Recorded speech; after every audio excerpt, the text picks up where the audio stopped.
Hello everybody, welcome back to our YouTube channel, The Creative Minds Academy।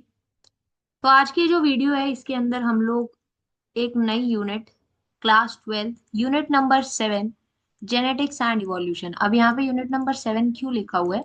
Unit number 7 इसलिए लिखा हुआ है क्योंकि क्लास 11th और 12th को मिला के टोटल 10 यूनिट्स होती हैं, ठीक है। बट अगर बात की जाए क्लास 12th की तो ये यूनिट सेकेंड है, ठीक है। ओके, तो हम लोग जेनेटिक्स एंड इवोल्यूशन इस यूनिट से आज की इस वीडियो से शुरुआत करने वाले हैं, ठीक है। सो बेसिकली इस यूनिट के अंदर आपको तीन चैप्टर्स को पढ़ना है: principle of inheritance and variation, molecular basis of inheritance and chapter number 6 evolution. आज की इस वीडियो से हम लोग जो चैप्टर स्टार्ट करने वाले हैं that is principles of inheritance and variation, ठीक है। अब आपको लग रहा होगा कि मैं ये चैप्टर पीपीटी से ना पढ़ा के एनसीईआरटी से क्यों पढ़ा रही हूँ।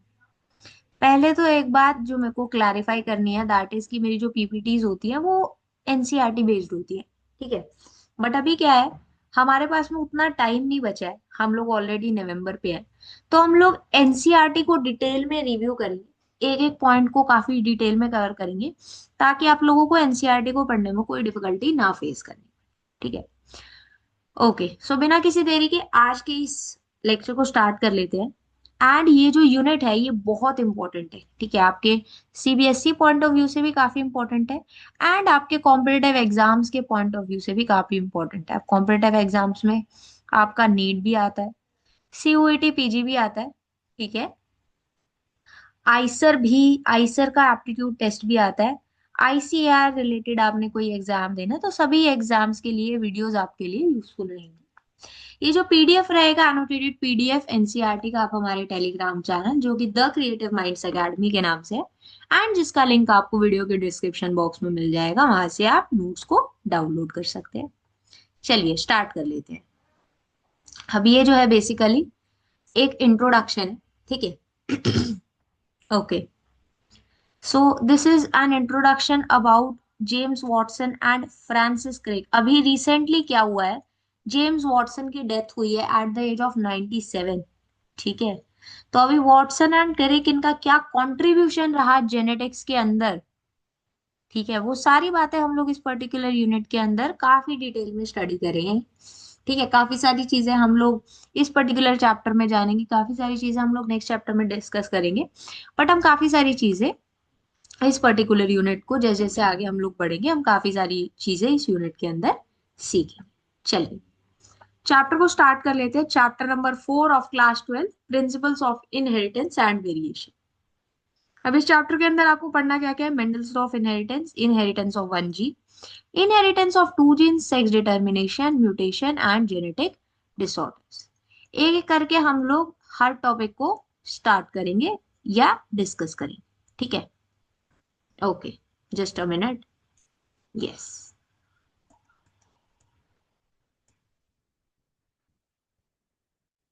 ओके। सो सबसे पहले अगर बात की जाए जेनेटिक्स होता क्या है ना। जेनेटिक्स होता क्या है? Genetics is the study of inheritance and variation. बीच बीच में मेरी राइटिंग गंदी हो जाती है, I know. Genetics is the study of inheritance and variation, ठीक है। यानी कि इनहेरिटेंस और वेरिएशन की स्टडी को जेनेटिक्स बोलते हैं। अब ये इनहेरिटेंस क्या होता है हमको वो भी तो पता होना चाहिए, एंड वेरिएशन क्या होता है हमें ये भी पता होना चाहिए। इनहेरिटेंस का मतलब क्या होता है? Passing of characters from parents to offspring. Okay, marker को थोड़ा सा पतला कर लेते हैं, वैसे ठीक है। ओके, सो क्या होता है बेसिकली, फॉर एग्जाम्पल मेरे फादर की आई का कलर लेट से ब्राउन है, ठीक है, एंड मेरी भी आईज का कलर ब्राउन है। तो वो जो आई कलर था, ठीक है, वो मैंने किससे इनहेरिट किया? अपने फादर से इनहेरिट किया। Okay. Okay. Okay. Let's say मेरी जो मम्मी का कॉम्प्लेक्शन है वो फेयर है, ठीक है। तो मैंने जो कॉम्प्लेक्शन यानी कि जो अपना स्किन कलर है वो कहाँ से इनहेरिट किया, अपनी मम्मी से इनहेरिट किया। तो क्या होता है बेसिकली, जो कैरेक्टर्स होते हैं उसको, उसका जब पासिंग ऑन होता है, ठीक है, यानी कि कैरेक्टर्स जो है वो पास ऑन होते हैं from one generation to next generation, from parents to offspring, ठीक है, उसी को क्या बोला जाता है, इनहेरिटेंस बोला जाता है। उसी को क्या बोला जाता है, इनहेरिटेंस बोला जाता है, ठीक है। अब ये इनहेरिटेंस सिर्फ एक जनरेशन में नहीं होता, सेवरल जनरेशन के अंदर इनहेरिटेंस होता है, ठीक है। अब ये किस तरीके से होता है, ये इस बात का क्या मतलब है, जैसे जैसे हम लोग आगे बढ़ेंगे हम लोग काफी डिटेल में डिस्कस करेंगे। Now if I talk about variation, तो वेरिएशन का मतलब क्या होता है, डिग्री ऑफ डिफरेंस। वेरिएशन का मतलब ही होता है चेंजेस, है ना, degree of difference, sorry, by which, by which offsprings or one particular type of species differ from another organism, है ना, offspring differ from their parents, ठीक है। अब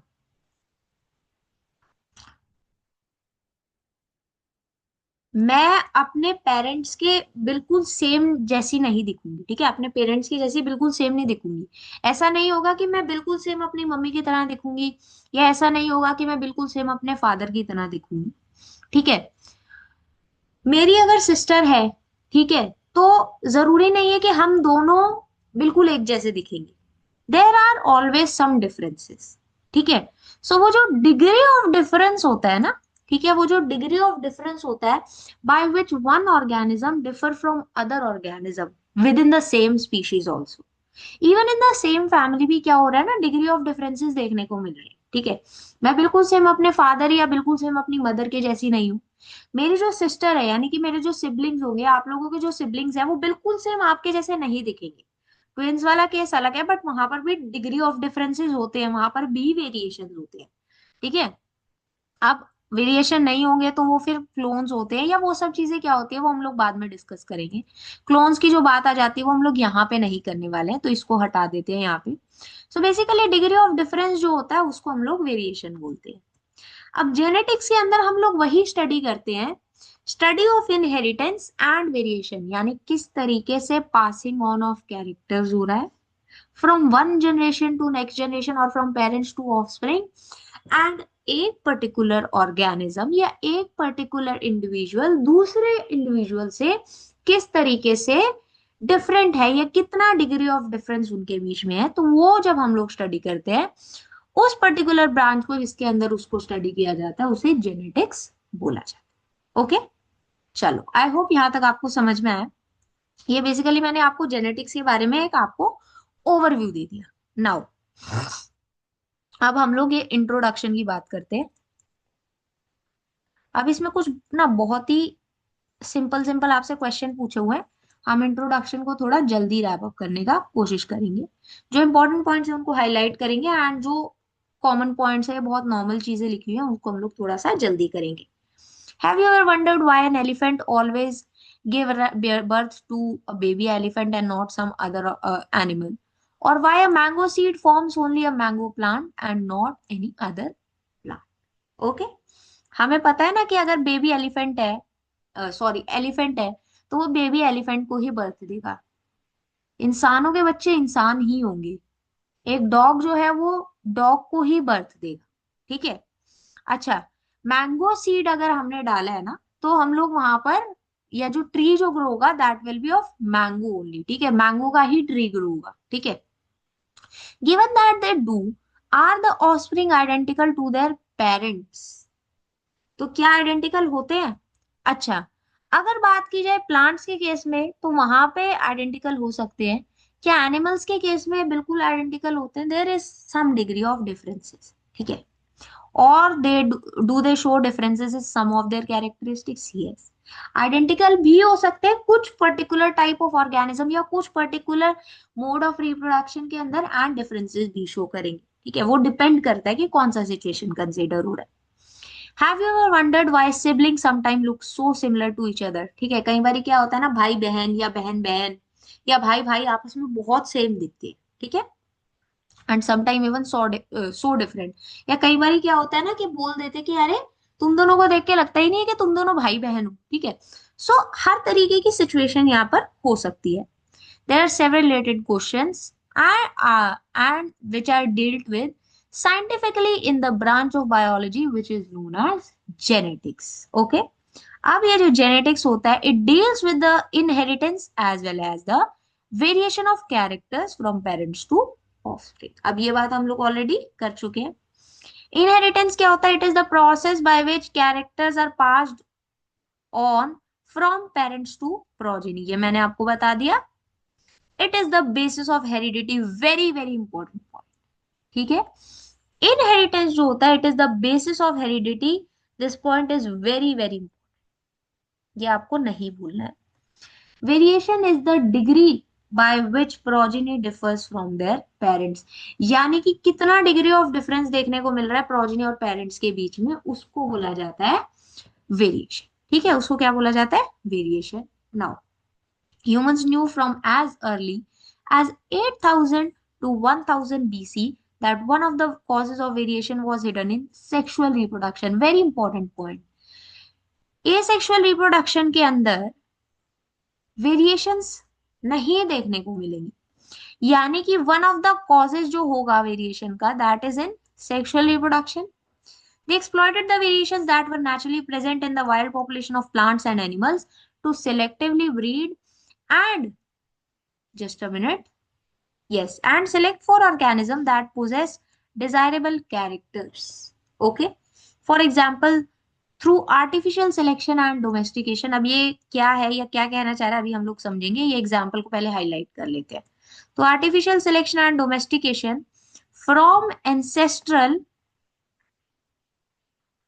wild cows, we have well know, okay, yes, just a minute, there is some problem. Hmm, just a minute.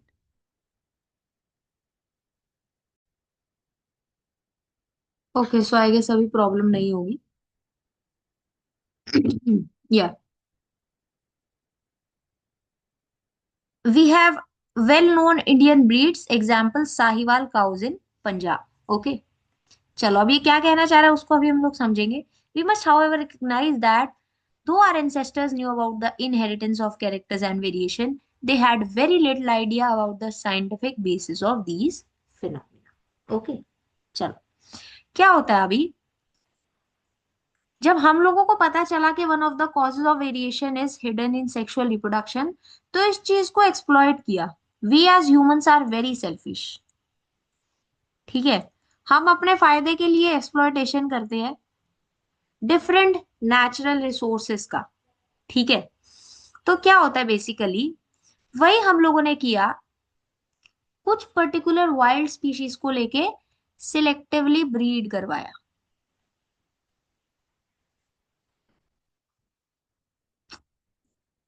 क्या करवाया गया? Selectively breed करवाया गया। अब यहाँ पे मैं आपको एक एग्जांपल देती हूँ, ठीक है। फॉर एग्जाम्पल, कोई पर्टिकुलर ऑर्गेनिज्म है या कोई पर्टिकुलर, हाँ ठीक है, लेट्स से कोई पर्टिकुलर ऑर्गेनिज्म की एक स्पीशीज के अंदर कोई एक पर्टिकुलर कैरेक्टर अच्छा है ना, एंड एक जो उसकी सेकेंड स्पीशीज है सेम ऑर्गेनिज्म की, उनके अंदर कोई और प्रॉपर्टी अच्छी है, तो क्या करवाया जाता है? उनको सिलेक्टिवली ब्रीड करवाया जाता है। इसके बारे में हम लोग आगे और डिटेल में डिस्कस करेंगे, ताकि क्या हो सके, ये जो फर्स्ट ऑर्गेनिज्म है, सेकेंड स्पीशीज है, ठीक है, इस ऑर्गेनिज्म की फर्स्ट स्पीशीज और सेकेंड स्पीशीज, इसके कैरेक्टर्स जो है वो एक third new type of species के अंदर है, ठीक है। यहाँ पर जो है इनके अच्छे कैरेक्टर्स देखने को मिले, इस तरीके से इनको क्या करवाया जाता है? बेसिकली सिलेक्टिवली ब्रीड करवाया जाता है, सिलेक्टिव ब्रीडिंग यहाँ पर करवाई जाती है। एग्जाम्पल क्या है? Through artificial selection and domestication. Artificial selection और डोमेस्टिकेशन के थ्रू क्या किया गया? From ancestral wild cows, okay, तो वहां से क्या हुआ, we have well known Indian breeds, example Sahiwal cows in Punjab. अब ठीक है, हम लोगों को पता चल गया कि inheritance of characters and variation हो रहा है, बट उसके पीछे का जो साइंटिफिक बेसिस था वो नहीं पता था। ये चीजें किस तरीके से हो रही है, कैसे हो रही है, उसके बारे में कोई आइडिया नहीं था या बहुत ही कम आइडिया था। तो अब किस किस तरीके से इन चीजों को लेके आइडिया हुआ या किस किस तरीके से डिस्कवरीज हुई, वो सारी बातें हम लोग इस पर्टिकुलर चैप्टर में डिफरेंट डिफरेंट टॉपिक्स के थ्रू करेंगे, डिफरेंट डिफरेंट एक्सपेरिमेंट्स के थ्रू हम लोग करेंगे। ओके, चलो, आई होप यहाँ तक आपको समझ में आया। काफी डिटेल में हमने इसके इंट्रोडक्शन को अभी यहाँ पे कवर कर लिया। अब हम लोग चलते हैं मेंडल्स लॉ ऑफ इनहेरिटेंस के ऊपर, one of the very important topic जिसके बारे में आपने थोड़ा 10th क्लास में भी पढ़ा था। ठीक है, मेंडल जो थे, ठीक है, ग्रेगर जॉन मेंडल, इन्होंने 7 इयर्स तक, ठीक है, इन्होंने 7 इयर्स तक पी प्लांट के ऊपर काम किया। किसके ऊपर काम किया? पी प्लांट के ऊपर। पी प्लांट का बोटानिकल नेम क्या होता है? पी प्लांट का या साइंटिफिक नेम क्या होता है? पी प्लांट का साइंटिफिक नेम होता है पाइसम सेटाइवम। मेंडल को फादर ऑफ जेनेटिक्स बोला जाता है। इनको क्या बोला जाता है? इनको फादर ऑफ जेनेटिक्स बोला जाता है। जब आप लोग कॉम्पिटिटिव एग्जाम्स की प्रिपरेशन करते हैं या आप अपने एग्जाम्स के लिए स्टडी करते हैं, तो किसी भी एग्जाम की प्रिपरेशन जब आप करते हैं, अगर आपको अच्छा रिजल्ट चाहिए ना, तो आपको काफी दिल लगा के तैयारी करनी पड़ती है। आपको पेशेंस रखनी पड़ती है, बिकॉज हर बारी आपको सक्सेस नहीं मिलेगी। कई बारी हम लोग ना डिफीट्स, हम लोग फेलियर्स भी फेस करते हैं। तो सोचो मेंडल साहब के अंदर कितनी पेशेंस रही होगी कि इन्होंने 7 साल एक ही प्लांट के ऊपर काम किया ताकि ये बेसिकली इनहेरिटेंस को स्टडी कर सके। उसके बाद 7 साल इन्होंने काम किया, कुछ पर्टिकुलर रिजल्ट्स दिए, बावजूद इसके जब ये जिंदा थे इनके काम को रिकॉग्निशन नहीं मिला। क्यों रिकॉग्निशन नहीं मिला? क्योंकि इन्होंने बायोलॉजी के अंदर, ठीक है, इन्होंने बायोलॉजी के अंदर थोड़ा मैथ्स भी यूज किया, स्टैटिस्टिक्स या मैथ्स भी यूज किया। हम लोग जो है basically monohybrid cross dihybrid cross पढ़ेंगे ना, तो बेसिकली इन्होंने कुछ रेशियोज की भी बात की। लोगों ने समझा कि यार ये इंसान जो है ये क्या पागल है, लाइक बायोलॉजी के अंदर क्यों मैथ्स घुसा रहे हैं। काफी सारे बच्चे किस लिए बायोलॉजी ले रहे होते हैं, किस लिए बेसिकली पीसीबी लेते हैं, ताकि उनको मैथ्स ना पढ़ना पड़े। पर फिजिक्स केमिस्ट्री आपका नहीं पीछा छोड़ते हैं ना। तो यहाँ पर क्या हुआ, बेसिकली इनके काम को रिकॉग्निशन नहीं मिली। बाद में क्या हुआ, 3 साइंटिस्ट आए, उन्होंने कुछ स्टडीज की, एंड तब जाके जो है इतने सालों के बाद में जब इनको काम, इनके काम को रिकॉग्निशन मिली, तब ये ऑलरेडी मर चुके थे। ठीक है, खैर इनकी लाइफ के बारे में हम लोग उतनी बात नहीं करेंगे, हम लोग एक्सपेरिमेंट्स को लेके अभी बात करेंगे। It was during the mid 19th century that headway was made in the understanding of inheritance. Gregor John Mendel, he conducted hybridization experiments. ठीक है, इन्होंने क्या किया है? He conducted hybridization experiments on garden pea for 7 years. अब garden pea का scientific name क्या है? पाइसम सेटाइवम, वो मैंने आपको बता दिया। ठीक है, and proposed the laws of inheritance in living organism. इन्होंने क्या किया? इन्होंने laws of inheritance प्रपोज किए। During Mendel's investigation into inheritance, it was for the first time that the statistical analysis and mathematical logic were applied to problems in biology. ठीक है, इसीलिए लोगों ने क्या बोला इनको कि ये पागल है। जब भी आप कुछ नया करने जाते हैं ना, तो सामने वाले लोगों को लगता है कि यार ये नहीं हो सकता। ठीक है, हमेशा लोग आपको चैलेंज करने के लिए खड़े रहते हैं, but you have to be positive, आपको काम करते रहे। ठीक है, his experiments had a large sampling size. अब ये बहुत इंपॉर्टेंट है, ठीक है, पॉइंट बहुत इंपॉर्टेंट है। इनके जो एक्सपेरिमेंट्स थे उनका क्या था? बेसिकली लार्ज सैम्पलिंग साइज था। ऐसे नहीं था कि इन्होंने एक दो मटर के पौधे उठाए, काम करना शुरू कर दिया। No, it was not like that, which gave greater credibility to the data that he collected. जितना ज्यादा डेटा होगा उतना ही आपका जो बेसिकली जितना ज्यादा आपका सैम्पलिंग साइज बड़ा होगा, उतना ही बेटर आपको डेटा मिलता है। जितना छोटा आप सैम्पलिंग साइज लोगे आपका डेटा उतना एक्यूरेट नहीं माना जाता। ठीक है। Also, the confirmation of his inferences from experiments on successive generation on of his test plan proved that his results pointed to general rules of inheritance rather than being unsubstantiated ideas। ठीक है, यानी कि जो इनके test plants थे, ठीक है, test plants क्या होते हैं, यानी कि जहां से शुरुआत हुई, जब इन्होंने अपने टेस्ट प्लांट्स की जो सेवरल जनरेशन थी उनके ऊपर भी एक्सपेरिमेंट किए एंड उनके रिजल्ट्स या इन्फ्लुएंसेस दिए, तो उससे पता चल गया था कि ऐसे ही ये काम नहीं कर रहे हैं, इसके पीछे कुछ ना कुछ साइंटिफिक बेसिस है। बट ऑब्वियसली उनको रिकॉग्निशन मिलने में बहुत टाइम लगा।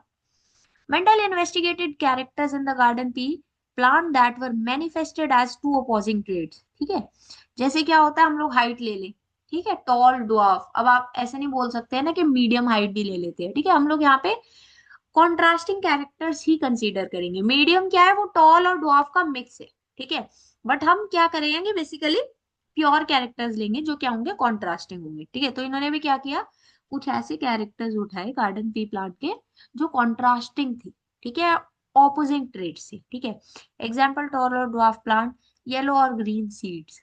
This allowed him to set up basic framework of rules governing inheritance, which was expanded on by later scientists to account for all the diverse natural observation and complexity inherent in them। अब देखो इन्होंने क्या किया था, इन्होंने 7 pair of contrasting trade लिए थे। ये फिगर जो है बहुत इंपॉर्टेंट है। ठीक है, पहला क्या था, स्टेम हाइट, टॉल ड्वार्फ, इसको प्लांट हाइट भी बोल देते हैं कई बारी। फ्लावर पोजीशन, ठीक है, फ्लावर जो है वो एक्सिस पे प्रेजेंट है या टर्मिनल प्रेजेंट है। पॉड कलर, ठीक है, यानी कि जो मटर का छिलका होता है उसका कलर कैसा है, ग्रीन येलो। ठीक है, अब ये जो इधर आपको दिए हुए हैं characters, these are dominant traits. अब डोमिनेंट क्या होता है, रिसेसिव क्या होता है, इसका बेसिक आइडिया आपको होगा, बट हम आगे भी बात करेंगे।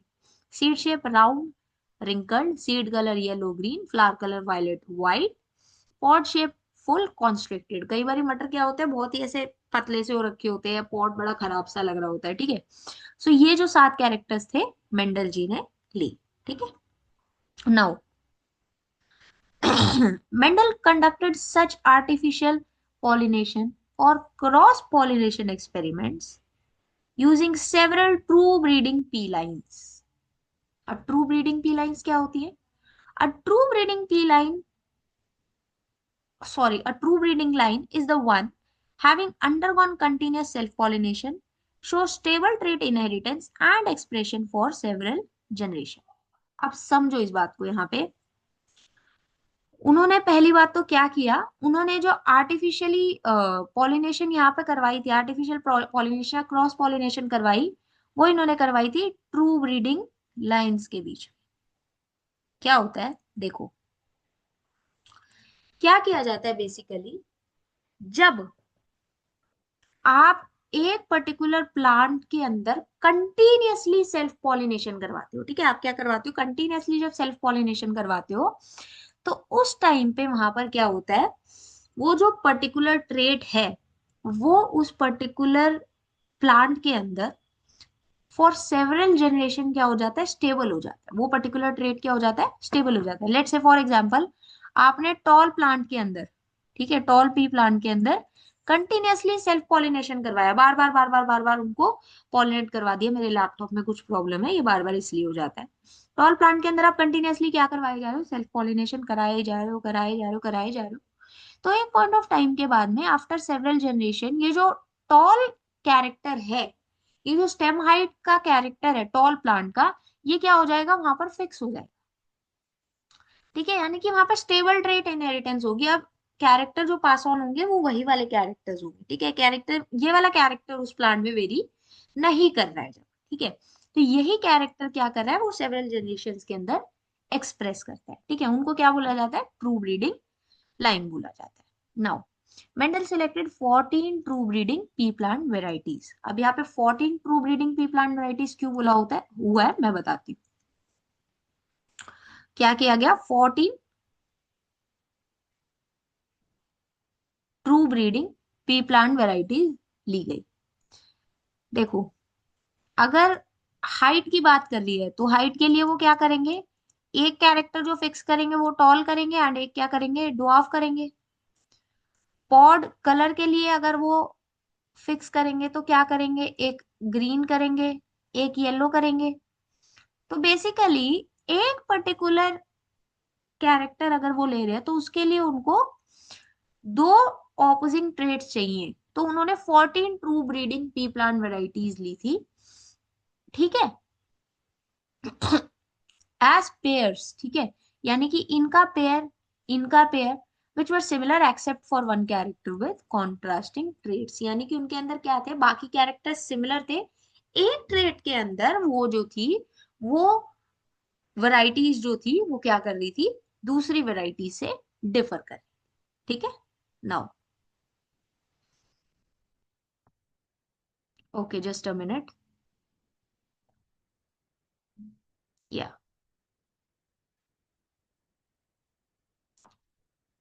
सम of the contrasting trait selected were smooth और रिंकल्ड सीड्स, ये हो चुकी है बात ऑलरेडी, ठीक है। तो ये बात हमने अभी तक यहाँ तक बात हम लोगों ने कर ली। अब हम लोग आगे बात करेंगे।